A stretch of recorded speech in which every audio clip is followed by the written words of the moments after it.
Menteri ATR BPN batal mencabut SHGB-nya Aguan ini gimana ceritanya? Nah itu yang Anda saya ini dianggap bermain mata dengan oligarki dan penguasa dan pengusaha. tiba-tiba saya ngomong seperti itu, tiba-tiba muncul berita seakan-akan batal dicabut. Batal dari mana? Pemerintah itu wajib komunikasi dengan siapapun. Mau dengan rakyat, Aguan kan rakyat, semua harus menang. Negara harus menang, rakyat harus menang, pengusaha harus menang. Karena ujung-ujungnya semua ini saling membutuhkan. Kalau rakyat menderita, pengusaha untung, apa artinya? Karena memang saya yakin di lapangan itu nggak mungkin semua orang itu benar. Termasuk di instansi kami semua benar itu nggak mungkin. Kalau semua benar kan nggak mungkin ada penegak hukum, bos.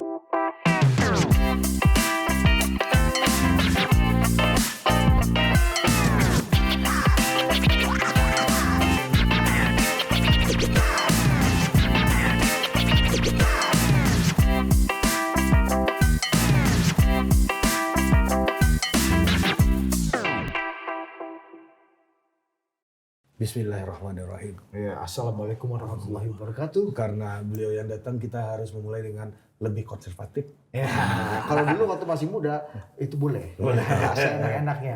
Progresif. Progresif. Progresif. Sekarang makin senior, Makin apalagi sudah pernah PBNU. Nah, jadi konservatif. Tapi merasa lebih konservatif nggak Pak Yai? Iya dong. Iya. Apa? Ya lebih konservatif itu artinya lebih sesuai dengan tata aturan. Mantap. Tidak perlu mengotak-atik peraturan. Peraturan untuk dijalankan, tidak untuk diotak-atik. Hukum, teks ayat itu harus dilaksanakan, jangan ditakwil. Oh, kalau dalam bahasa ilmu tafsirnya itu. Takwil tuh.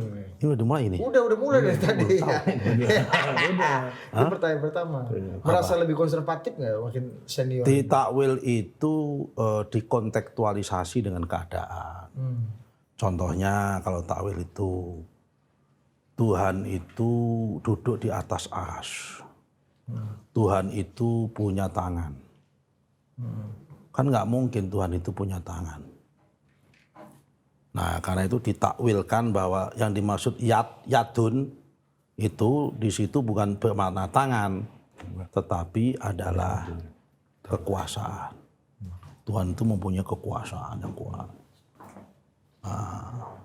Tuhan itu duduk di atas arsy.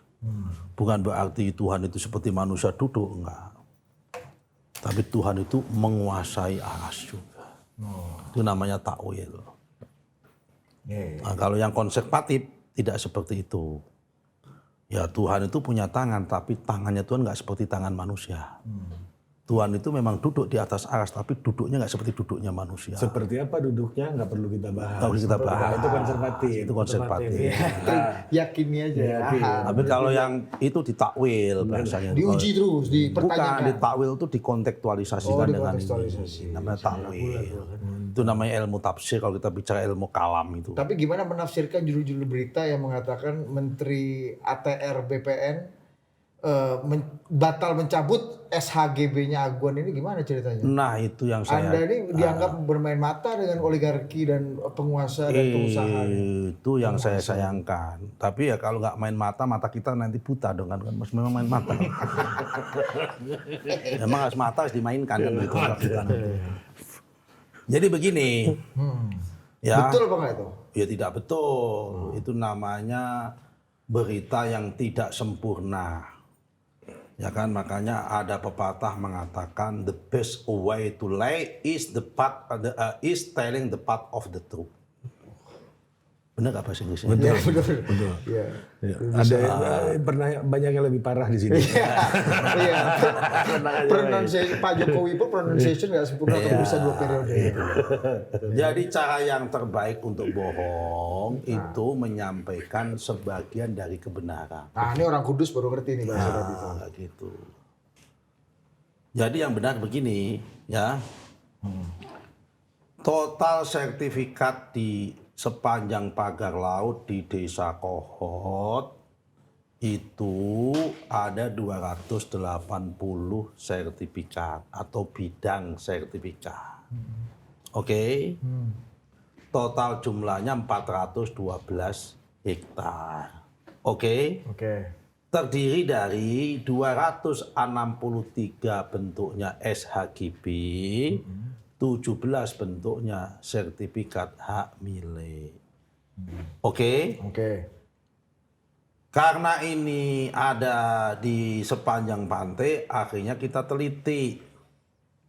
Dari awal kita teliti. Statement saya nggak berubah. Semua yang ada di atas laut yang di luar garis pantai itu akan kita cabut. Nah, waktu itu langkah pertama kita cabut 50 sertifikat bidang tanah yang terdiri dari 45 SHGB dan 5 SHM. 50 tahap pertama, harinya hari Jumat. Sebelum sholat Jumat, saya masih ingat itu. Saya pakai baju biru, pakai topi biru, pakai kacamata hitam. Baju pula kan di ini. Boleh Iya ke laut boleh pakai baju biru. Ya boleh dong. Ya nggak boleh ke laut pakai baju kuning, itu nggak boleh. Karena nggak ada pemilih di sana. Lanjut, Pak, ya. Oke. Ya. Nah, Jumat kemarin, habis sholat Jumat, saya umumkan update-nya. Update-nya sekarang 192 SHGB yang dimiliki oleh PT IAM sudah diserahkan sepenuhnya. Semua mereka udah pasrah. Udah Pak, ini batalin aja. Batal. Tambah dengan 17 yang SHM. Batal. Sehingga 192 tambah 17.209 sudah dibatalkan. Oke. Nah, sejak awal kan saya ngomong 222 yang semua ada di luar garis pantai. Kan saya nggak bilang yang 2 garis pantai itu punya siapa saja, ini apa yang di dalam garis pantai, cuma kan nggak ngerti. Tapi batal semua. Baik pokoknya yang di luar batal. Yang 13 ini wilayahnya abu-abu. Kenapa abu-abu? Ada yang separuhnya darat, separuhnya di dalam garis pantai, separuhnya di luar garis pantai. Ada yang sepertiganya di luar garis pantai, 2/3 di dalam garis pantai. Nah, ini lagi apakah lagi kita pertimbangkan apakah ini mau dijadiin satu atau nanti terpaksa sertifikatnya ditugel dulu, dipotong dulu. Sesuai dengan garis pantai. Garis pantai, berarti kan bikin sertifikat ulang kalau kayak gitu itu. Ya. Gitu loh, Pak. Nah, memang dari 50, karena akhirnya saya ngomong, berarti kan ada 58 yang ada dalam garis pantai. Punya siapa saja sih garis pantai itu? Nah, saya baca satu-satu. Mayoritas punya PT CIS yang di dalam garis pantai. Ya yang dalam garis pantai kan nggak kita batalin dong, dalam garis pantai. Ya. Tiba-tiba saya ngomong seperti itu, tiba-tiba muncul berita. Seakan-akan batal dicabut. Batal dari mana? Wong ini malah progresnya signifikan dari 50 menjadi 209 kok. Kok batal? Nah itu tadi namanya berita yang tidak sempurna atau incomplete information. Dan cara yang baik untuk berbohong. Dengan cara yang terbaik untuk berbohong tadi. Pass truth apa ya? Nah ini kalau the pass away to lay Pass away to lie ya. is telling the part of the truth. Telling the part of the truth. Truth but just part of the truth. Nah, banyak itu tadi kata orang-orang pintar begitu. Iya. Kalau menurut ilmu mantik ada lagi. Ini nggak keluar di press conference ini. Karena menurut ilmu mantik ini berarti orang belum tasawur sudah tasdik dulu. Jadi orang itu kalau mau menjudgment sesuatu, kalau dalam ilmu mantik di pesantren, itu harus at-tasawwur qabla tasdik. Dan orang itu dilarang at-tasdik qabla tasawwur. Tasdik itu apa? Judgment, penilaian. At-tasawwur itu apa? Tahu gambarannya, kejadiannya apa, definisinya apa, kejadiannya apa. Namanya tasawwur. Jadi makanya itu orang ahli logika dan ahli mantik itu nggak gampang membuat statement. Karena kalau statement itu harus sudah menguasai definisinya dulu. Nggak gampang menilai kopi itu pahit atau manis, kopi itu jelek atau baik. Harus tahu dulu kopi itu apa, ini itu apa begitu. detailnya Nah, begitu. Pak Yai, balik ke soal Kamu nggak paham, kamu pasti kamu kan nggak paham. ya, makanya kalau Pak Yai lanjutin lagi, ini berasap pala kawan, ya kan? Mending saya alihkan ke yang dia paham. iya. Memang itu sengaja ilmu saya supaya kalian nggak tahu. Itu Pak Yai, apa tuh maksudnya tuh Pak Yai? Aguan nih temannya Bang Ara ini sempat rame juga. Pak Yang Yai. mana? Yang mana? Lo begini waktu itu ada rapat. Iya. Ada rapat dengan Pak Presiden, dipimpin oleh Pak Menko. Pak Menko siapa itu? Infrastruktur. Oh, Pak AHY. AHY. Mantan Kepala Badan Pertanahan. Ya, 5 menteri di bawah. Yang di bawah Pak Menko kan. Menteri PU, Menteri Perhubungan, Menteri ATR, Menteri Transmigrasi, sama Menteri Perumahan dan Kawasan Pemukiman. Pak, masing-masing diminta menyampaikan satu persatu kepada Bapak Presiden. Terkait dengan ini. Tugasnya masing-masing. Oh, tugas masing-masing. Pak Ara melaporkan kepada Pak Presiden.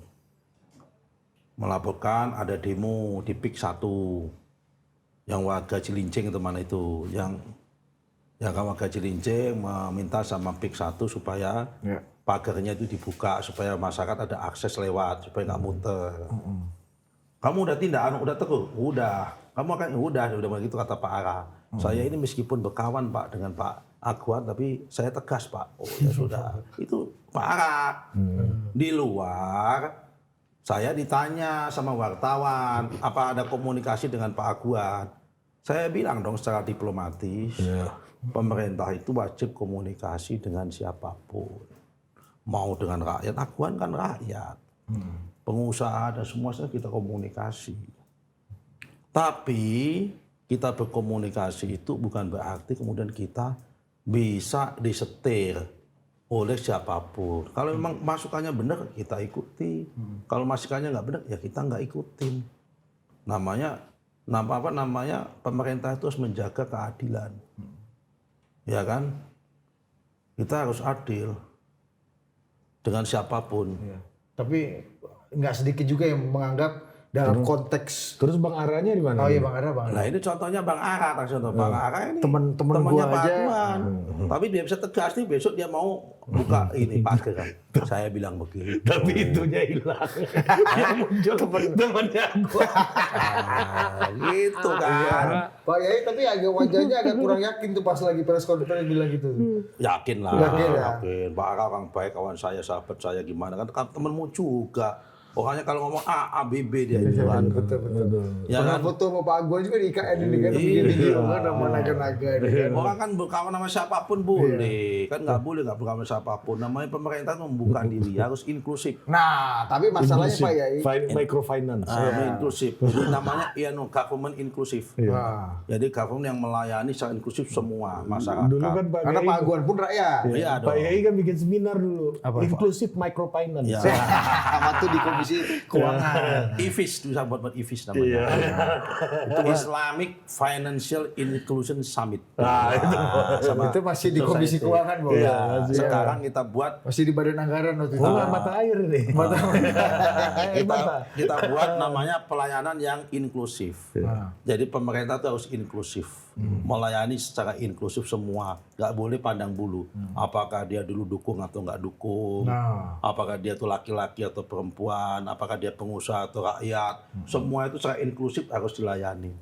Namanya public services inklusif. Wah, pelayanan ini ya untuk semua. Iya untuk semua. Tapi masalahnya Pak ya, ini omongan nggak sedikit orang juga. Saya baru dengar wawancaranya Bang Said Didu tuh di tempatnya Bang Akbar Faisal.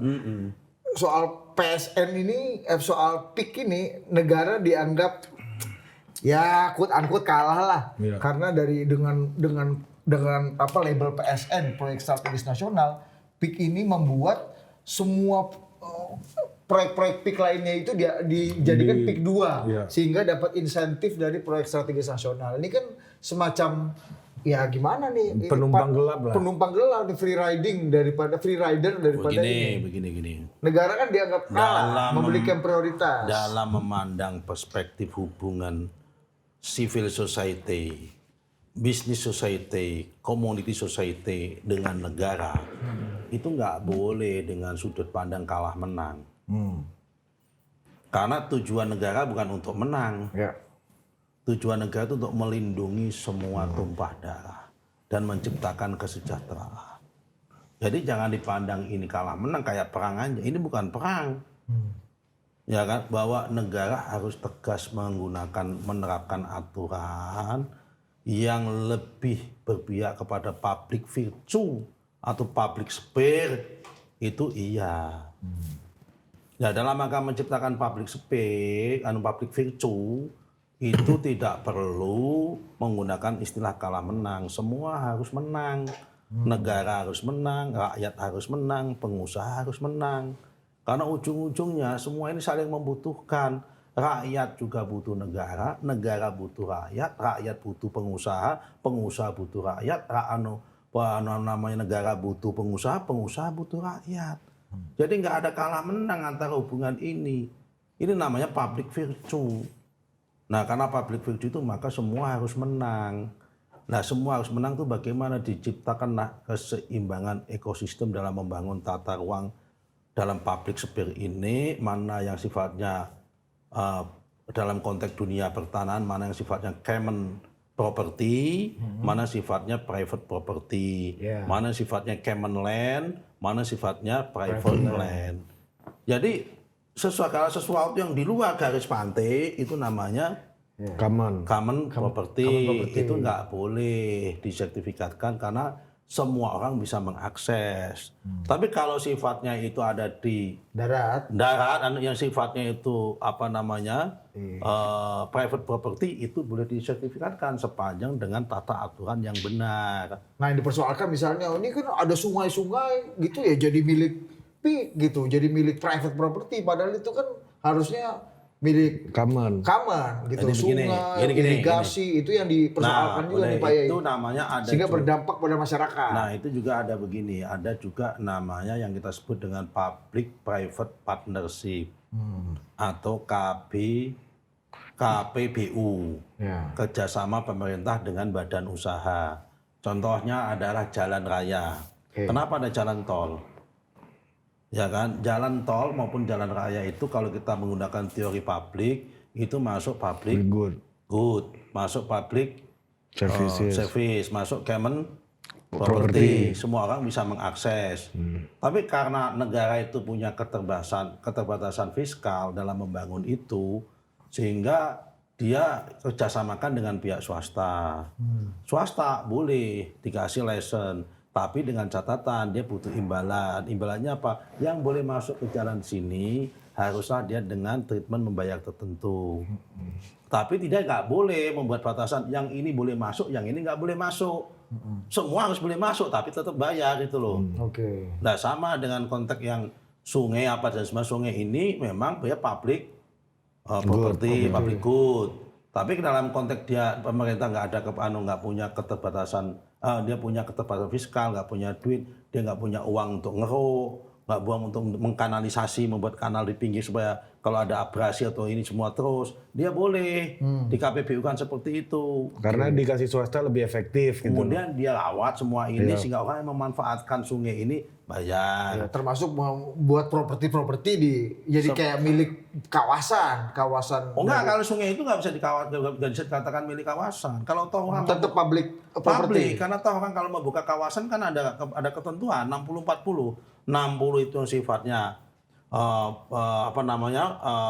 private property, bisa dijual untuk kepentingan bangun rumah, bangun ruko, bangun gedung. 60%, 40%-nya nggak bisa, itu jalan, fasos. Nah, dalam konteks ini yang dikritik sama sungai, jalan, taman dan sebagainya. Yang dikritik Pak Said saya nggak tahu apa yang dia maksud, kadang-kadang saya juga bingung apa yang dia maksud kadang-kadang masalahnya. Ya, itu kan penguasaan teritori gitu yang harusnya bisa makanya itu perlu didefinisikan. Public property kemudian dikuasai oleh private. Kalau itu letak penguasaannya di mana? Aku nggak bermaksud membela ya. Kalau itu kan berarti dia mempunyai konsensi, dia meminta izin kepada pemerintah lokal setempat untuk itu dirawat. Ya boleh, bagus, karena negara nggak punya merawat, nggak bisa ngeruk, nggak bisa apa macam-macam, nggak punya duit. Sama halnya dengan konsesi laut, jalan laut, jalan sungai misal. Apa yang terjadi sungai di mana? Sungai di Barito, jalan batu bara. Itu kan harusnya semua orang bisa melewatin situ. Tapi negara nggak punya duit untuk ngeruk karena sering dangkal. Sehingga kalau dangkal, tongkang nggak bisa masuk. Oke. Ada pengusaha yang mengajukan, Pak, bagaimana kalau sungai ini saya rawat? Semua kalau dangkal aku yang ngeruk. Hitung, ngeruknya 1 tahun habis berapa? Habis 3T. Tapi dengan catatan, Pak, sungai ini aku yang rawat, maka semua yang lewat ini harus membayar kompensasi. Bayar uang tolnya. Bayar uang tolnya ibaratnya. Diizinkan, ya boleh. Sama halnya dengan sungai ini tadi, dia di situ. Jadi bukan berarti menguasai pabrik, tidak. Jadi sebetulnya segala sesuatu itu kalau didekati dengan cara yang jernih, didekati dengan cara yang hati yang bersih, akal yang sehat demi kemaslahatan dan kepentingan bersama, untuk kepentingan common public, kepentingan bersama common interest, sebetulnya tidak ada yang negatif kalau dalam memang dalam hal kecuali kalau ada hal-hal yang memang nggak benar, kita ngomong nggak benar. Ya kan, saya dalam hal ini saya ngomong apa adanya. Contohnya kalau ngomong kohort ada sertifikat, saya ngomong ada sertifikat. Ya. Nggak ada yang saya tutupin. Yang di atas ada ini, ya harus dibatalkan. Dibatalkan tuh. Meskipun yang mengeluarkan juga BPN. Iya dong.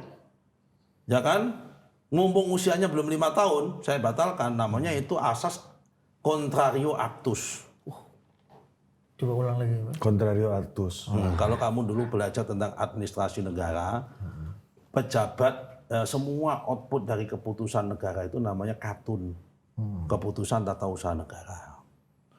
Ya kan, pejabat yang membuat katun itu boleh membatalkan, ya kan, selama dalam membatalkan apa yang kita keluarkan.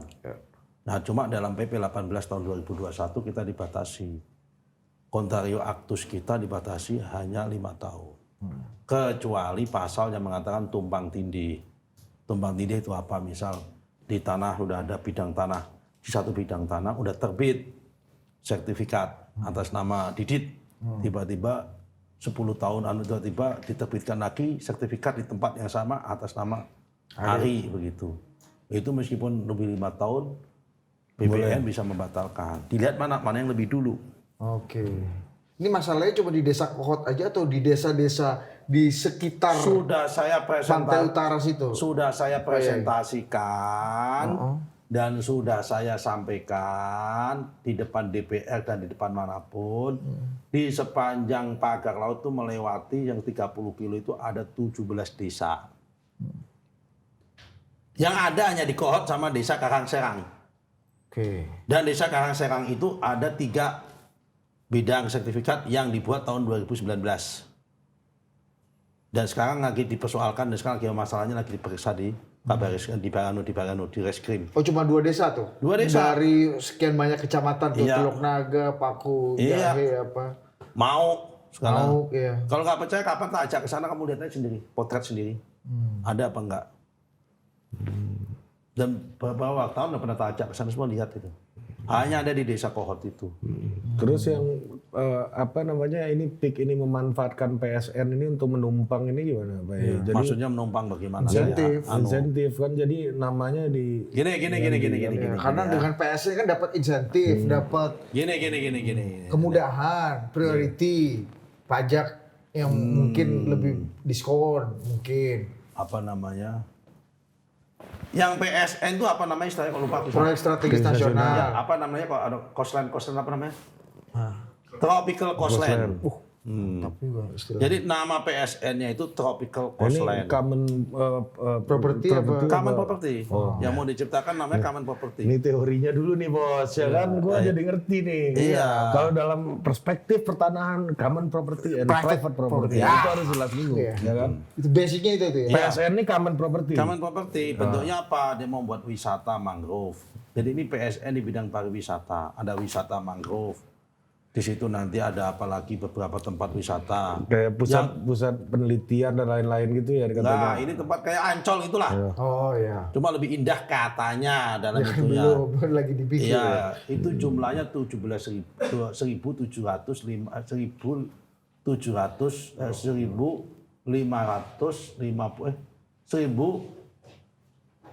Pak Yai salah 1-2 hektar juga nggak berapa apa-apa ya? kita. Kemarin ya? 7.755 hektar. Nggak bisa salah kalau ini Oh bos, iya, harus angka, presisi. betul. 7.755 hektar. Itu lahannya. 1.755. Itu. Yang 1.500-nya itu lahan hutan mangrove. Punyanya kehutanan yang mau dipakai. Oke, untuk PSN Tropical Coastline tadi itu. Yang pengadaan tanahnya itu 255, itu yang pengadaan tanah. akan ada reklamasi segala macam di situ Pak. Oh, kayaknya nggak reklamasi, itu apa namanya yang memanfaatkan tanah-tanah empang yang di pinggir situ. Masih dalam garis pantai ini kan. Yang dalam garis pantai mau dimanfaatkan. Mungkin nanti pantainya mau ditata di situ, ada wisata mangrove, ada wisata ini, wisata itu. Nah, yang sekitarnya ini penghunian. Maka namanya itu adalah PSN Peak Tropical Coastline. Nah, kenapa namanya itu? Yang dia ngusulin yang inisiatif. Jadi bikin nama sama halnya dengan karena bikin kawasan PSN KITB, kawasan industri terbatu Batang. Ya memang lokasinya di Batang. Nanti kalau dibuat kawasan industri terbatu Bodat malah salah nanti. Yang tempatnya ada di Batang kayak gitu. Iya, iya. Nah itu tadi kalau kembali lagi, ini memanfaatkan nggak? Jadi kalau katanya, lagi-lagi saya udah wawancara Pak Said, ekspansi tanah-tanah yang akan dijadikan itu atas nama PIK 2 lagi. Padahal katanya PIK-nya sampai PIK 11. Jadi karena PIK 2 lah yang dapat PSN, namanya PIK 2 semua. Yang dapat PSN nggak PIK 2, PSN-nya namanya Peak Tropical Coastline. Oh. Nah, kemudian di sekitar situ, dia kan orang dagang ya, dia mengadakan pembebasan lahan untuk kepentingan pengawasan untuk penghutang pemukiman dia. Boleh, ya boleh, dia usaha, sifatnya jual beli kepada masyarakat. Yang tidak boleh kalau dia merampas tanahnya masyarakat. Nah, sekarang case-nya apa? Case-nya dia itu sana itu jual beli apa tidak, merampas apa tidak. Nah, cuma keluhan masyarakat saat ini yang bersangkutan itu membeli harga terlalu murah. Itu aja. Nah, itu pun sudah kami sampaikan kepada sana, alasannya NJOP itu udah kita beli di atas NJOP. Oke. Jadi sekarang kalau mau masyarakat mengkritiklah sama Pemda Tangerang. Kenapa Pemda Tangerang menetapkan NJOP terlalu rendah? Itu bupatinya Golkar kan dulu. Bupatinya? Iya, kawan saya Pak Zaki. Oh iya betul. Sekarang keluarga Pak Zaki juga masih kan? Oh iya. Adiknya, wakilnya adiknya. Iya. Oh, Makanya kalau ini supaya berarti di bupati nih membuat NJOP terlalu rendah. iya itu Pak kalau Menteri. kalau mau protes di sisi itu ya protesnya ke Pemda DKI, Pemda Tangerang. Kenapa NJOP-nya dibuat rendah? Oh iya. Iya. Kalau mau protes di situ, kalau Oh yang soal itu. 50.000 per meter itu segala macam itu. Ya Pak, NJOP-nya 40.000. Ketika dia beli 50 merasa udah di atas NJOP. Oh. Dari sisi keadilan itu yang menjadi problem. Iya. Ditambah 10.000 aja Udah ada. Iya, Jadi itu baseline NJOP-nya Iya, yang itu membuat masyarakat itu protes. Termasuk Pak Said ya, kali ya. Nggak tahu aku kalau soal itu saya nggak tahu. Iya. Karena kan nggak hafal saya, itu kan ribuan hektar dan ribuan sertifikat, masa saya menghafal Iya. satu persatu. harganya cuma diberikan Saya menghafal tugas saya kadang-kadang saya nggak hafal, apalagi Nih, menghafal Pak Yai, harganya antara 35.000 sampai 50.000 per meter. Iya, makanya saya katakan. NJOP-nya 40 ya 35 juga nggak jauh-jauh amat. Iya, 50 gitu loh udah di masalahnya. atas ya kan. Jadi kalau ada yang protes sekarang, proteslah kepada Pemda. Kenapa NJOP-nya lebih rendah? Tapi badan Saya udah sarankan kepada Pemda waktu ketemu dengan saran NJOP-nya kamu naikin. Toh kalau NJOP mau naik kan kamu untung. Kenapa? Setiap transaksi tanah itu kan 5% masuk namanya BPATB. Iya. Kalau harga NJOP-nya tinggi kan BPATB-nya naik. Tapi gini, saya kalau nggak salah ya pernah mendengar penjelasan juga dari Bang Zaki ya soal ini gitu. Karena daerahnya itu kan nggak semuanya strategis gitu Pak Yai, kalau nggak salah. Jadi ada yang memang daerahnya susah gitu kan. Kalau daerahnya di tengah-tengah kayak begitu kan, kalau NJOP-nya ketinggian, jadi dia harus jual tanahnya juga Pak, ketinggian gitu. begini. Itu juga Pak, mohon maaf ya pada teman saya Pak Zaki, ya kan, yang terhormat. Kami nggak bermaksud menyalahkan. Kalau kami punya mekanisme namanya ZNT, zona nilai tanah. Kalau zona nilai tanah itu ngitungnya per kawasan blok sini Iya. nilainya katakanlah 100.000. Itu nggak bisa tepat. Kenapa? Beda. Jadi yang kawasan blok pinggir jalan, NJOP-nya lebih tinggi, yang belakang Betul. lebih rendah. Iya. Karena kita menghitungnya satu blok. Iya. Tapi kalau NJOP udah nggak begitu. NJOP udah per blok, per bidang. Bidang ini, bidang bidang lebih itu. spesifik. Lebih spesifik. Iya. Oh. Jadi kalau memang NJOP itu memang ada yang kawasan yang memang masuk, yang kawasan rawa pasti murah. Iya. Tapi yang kalau kawasan itu yang maksudnya, bagus iya. ya pasti mahal. Tapi mungkin konteksnya rawa di atas, tapi ini kan bagian dari Iya, bukan rawa. Iya. bagian Karena dari memang kalau ekspansi. Iya, ya karena bukan kalau NJOP Coastal, tropical iya, coastal karena kalau ini. NJOP itu Pak ya kan ngitungnya basisnya appraisal. Ada jalan, akses jalan sama nggak ada akses jalan itu Beda. pasti beda Beda, terhadap betul. pendapat terhadap NJOP. Betul, itu maksudnya. Jadi hitungan Dan- gara-gara itu. Jadi ya. nggak bisa. Dan Badan nggak bisa Pertanahan nggak bisa ngomong- intervensi, nggak bisa, maksudnya nggak bisa. Oh, NJOP-mu terlalu, misalnya koreksi atau auto reject dari Badan Ya nggak Pertanahan. bisa, itu kan masing-masing pemerintah punya kewenangan yang menentukan. Dan itu kan pakai appraisal segala macam. Iya, Jadi iya. yang harga NJOP-nya yang nggak tinggi itu karena memang penilaiannya appraisal. Betul. Karena ini wilayah yang tidak strategis lah gitu. Nah, dan sekarang konteksnya Iya, tapi ketika ini akan tapi kan nggak mungkin segitu semua. Pasti kan di antara yang banyak itu ada yang di depan kan pasti Iya, pasti nilainya beda. Nah sekarang konteksnya ketika ini lagi rame dianggap ada nggak adil nih karena masa cuma segitu gitu loh. Jadi apa Makanya namanya? kalau protesnya terhadap NJOP, protesnya terhadap Pemda. Iya. Jadi saya ini berusaha untuk objektif loh ya, contoh inklusif loh saya. Karena pemerintah itu harus mengutamakan rakyat, tapi nggak boleh mematikan pengusaha. Itu gimana tuh? Bagus juga istilah begitu. Ya, Mengutamakan rakyat rakyat, Tapi nggak boleh mematikan pengusaha. Ya harus fair dan adil, sama-sama enak tadi saya katakan. Karena inklusif. Karena inklusif, semua harus menang. Kalau rakyat menderita, pengusaha untung, apa artinya? Jadi rakyat harus sejahtera, pengusaha untung, tapi ya aturan dijalankan dengan baik. Tapi kalau rakyat sejahtera, pengusaha untung, tapi kalau peraturan dilanggar, apa masalahnya? Karena setiap pelanggaran peraturan pasti akan ada impact yang dirugikan. Jadi ya bagaimana baseline-nya apa? Rakyatnya sejahtera, tidak dirugikan, pengusahanya untung. Nomor 3, negaranya adalah peraturan-peraturannya ditegakkan secara governance. Nah dalam konteks ini ada kesan negara itu lebih kompromis karena kalau kata Bang Said lagi tadi pagi ini seperti ada negara dalam negara. Apa contohnya? Ya di PIK ini. Ayo contohnya apa kalau negara dalam negara itu apa? Dia punya hukum Iya, sendiri. punya hukum bikin sendiri, ini. common goods tadi jadi Nggak jadi ada, properti. nggak ada di Indonesia. Katanya nggak- mau bangun sentral nggak militer di situ. nggak ada nih di Indonesia ini yang orang kebal hukum nggak ada. Tidak ada, saya tegaskan tidak ada yang kebal hukum. Kita harus proporsional menilainya. Saya katakan kalau baik-baik, kalau tidak. Nah konteks tadi anggapan negara dalam negara di PIK ini menurut Pak Yai gimana? Nggak benar juga. Kalau dia ada negara dalam negara, itu nggak saya batalkan sertifikatnya. Kalau ada negara, kemudian kepala desa kohort nggak ditahan sama Barreskrim, Ya udah tersangka ya. udah tersangka dan ditahan sekarang.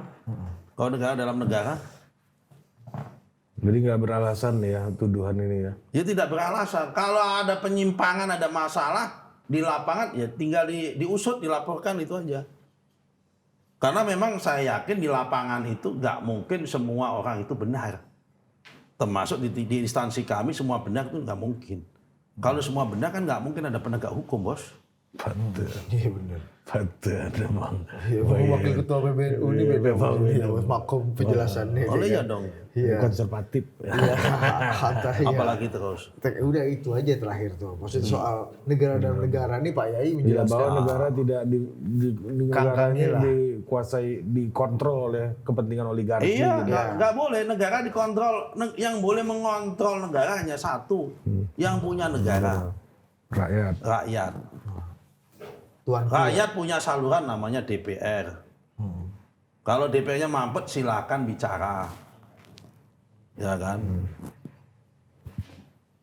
Nah tapi pemerintah menjalankan itu pada rule of the game, rule by the law. Ada peraturannya, ada undang-undangnya. Karena acuan kita adalah peraturan perundang-undangan. Ya kan, kita jalankan seperti itu. Ya, dalam mengambil keputusannya selalu harus menguntungkan semua pihak. Rakyatnya sejahtera, pengusahanya tidak rugi. Bagus, rakyat sejahtera, pengusaha tidak rugi. Tapi Iya. Pak Yai bersyukur nggak sih bahwa kasus pagar laut ini akhirnya terblow up, rame, advokasinya misalnya salah satunya Bang Said Didu Gini. rame sekali di media Saya ini, jadi bersyukur. saya menghormati siapapun yang melakukan kritik otokritik, termasuk Pak Said Didu. Kita semua di pemerintah ini tidak anti kritik dan tidak anti masukan. Silakan ngasih masukan. Kalau memang datanya benar, saya katakan benar. Kalau memang datanya nggak ada, saya bilang tidak ada. Tadi Anda mengatakan di semua desa itu ada, tidak ada. Kalau nggak percaya, ayo kita lihat. Saya anter kalau perlu. Jadi di Teluk Naga belum tentu, di Iya. Paku apa? Yang di atas laut, yang ini Pak ya, yang di laut. Iya, laut ya. Ya kan, kalau kemudian dia membeli lahan yang di dalam garis pantai kepada warga, ya itu gimana orang Indonesia itu menggunakan mekanisme pasar? Kecuali kalau tiba-tiba kita mau mengubah kesepakatan ini bentuknya lain. Bentuknya adalah, yuk semua proses jual beli lahan harus mendapatkan izin pemerintah. Ya kan? Kita kan hanya pencatatan jual belinya. Iya. Kamu nggak boleh jual gitu. Itu kan kalau pemerintah memberi izin kan kayak gitu iya kan. dong. Masalahnya kan di situ. Atau yang kedua ada unsur pemaksaan. Ada yang ketiga ada unsur penggelapan. Itu udah ranah pidana itu. Ranah pidana kalau itu gitu. Ini problemnya ada di situ. Ini kasus ini cukup, kekisruhan ini cukup mengganggu presiden nggak Pak Yai di awal masa-masa jabatan, apalagi ini sangat berkaitan dengan Begini. instansinya Pak Ya Yai. saya laporkan kepada Bapak Presiden dong. Namanya Ada arahan presiden nggak soal ini? ya kalau Presiden mengarahkan anak buah ya itu kewajiban. Ya namanya Presiden pemimpin tertinggi di Republik Indonesia mengarahkan sama anak buahnya ya memang itu begitu. Saya juga ngasih arahan sama dirjen sama direktur saya arahkan tiap hari. Mantap. Kalau nggak ada arahan ya gimana namanya ke Presiden? Bisa hilang arah nanti. Iya namanya Presiden harus begitu dong. Ya kan? Nah saya juga ngasih arahan sama dirjen saya sama direktur saya sama itu arahkan semua sama kanwil saya sama arahannya begini. Iya. Nah, gimana kalau pemimpin nggak ngasih arahan? Iya. Namanya bukan pemimpin dong. Kalau kata Pak Wakil Ketua DPR Profesor Sufi Dasko ini presiden bilang bisa dievaluasi lagi nih PSN yang udah diterbitkan ini, menurut Pak Yai gimana dengan insentif-insentif? Begini, segala sesuatu yang dirasa tidak ada kemanfaatannya kan memang harus dievaluasi. Kalau ada manfaatnya ya harus dilanjutkan. Kan pidato Bapak Presiden jelas, arahan jelas. Kita lanjutkan apa yang sudah digariskan pada pendahulu-pendahulu kita. Sepanjang itu baik. Dan kita akan membuat kebijakan-kebijakan baru yang itu lebih baik. Ini kan sama dengan prinsipnya NU kan. Al-muhafadzah alal qadimis sholeh wal akhdhu bil jadidil aslah. Melestarikan nilai-nilai lama yang masih baik dan mengambil nilai-nilai baru yang lebih baik. Tapi ini nggak berlaku buat istri. Gimana tuh? Lalu istri kan melestarikan istri lama yang masih baik dan mengambil istri baru yang lebih baik. Kan nggak boleh. Itu hanya boleh diimajinasikan. Imajinasi aja. Dilakukan ya bahaya. Walaupun banyak yang mengerjakan di lapangan kan nggak bisa kontrol kita kan. Disitulah penegakan hukum ini. Kalau Pak Yai bilang kan di lapangan kan ada kejadian-kejadian kita kan. Kalau banyak ke lapangan yang kejadian-kejadian tidak Ada sesuai dengan lagi pikir. itu soal begitu. Kan ada asas hukum juga kan. Leg post superiori derogat priori. Hukum yang datangnya belakangan bisa menghapus hukum yang datangnya Duluan. itu juga nggak berlaku juga untuk istri. Gimana? Istri yang datangnya belakangan nggak boleh menghapus istri yang datangnya duluan. Kalau datang belakangan, kalau ada yang belakangan. Iya. Ada boleh. Dalam sertifikat ini nggak boleh nggak tuh dalam sertifikat? Kalau sertifikat kan kalau ada tumpang tindih menggunakan hukum itu tadi mana yang duluan. Oh ditumpang, kecuali di sana ada salah misal diputuskan dari pengadilan atau cacat material begitu misal begitu. Ya. Oke?